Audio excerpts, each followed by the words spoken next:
This is Robert, going to do something very, very stupid.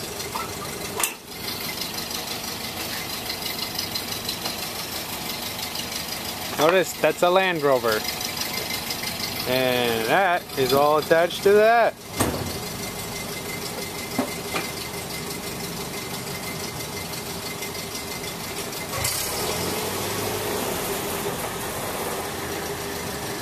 Hey, just yell if something goes wrong.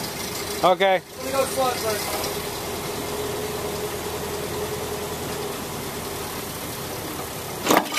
It's good! Did it work?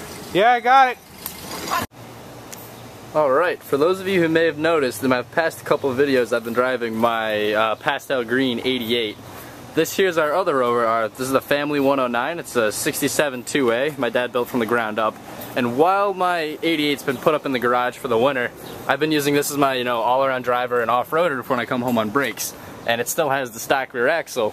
Well, it had it until it blew up and bits of the differential shot right through the casing, and so we're trying to work on that right now.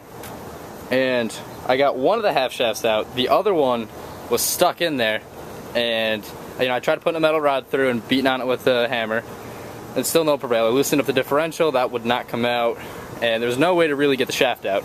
So what we ended up doing was attaching the drive flange back to the axle shaft and hooking up a shackle to it and just pulling it apart with the other rover, and there's the shaft now.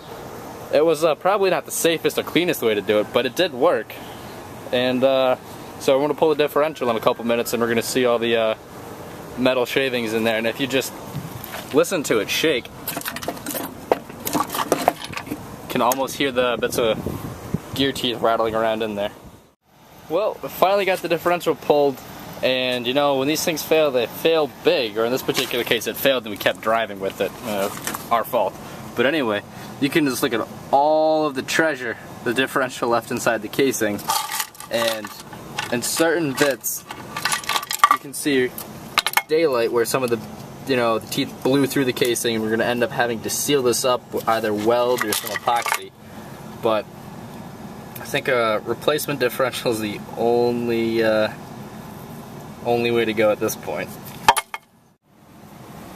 Upon inspection of the differential, you can see the ring gear looks, or the pinion gear. Yeah, the ring gear looks relatively, intact. The pinion gear looks okay, but the real failure was here in the spider gears.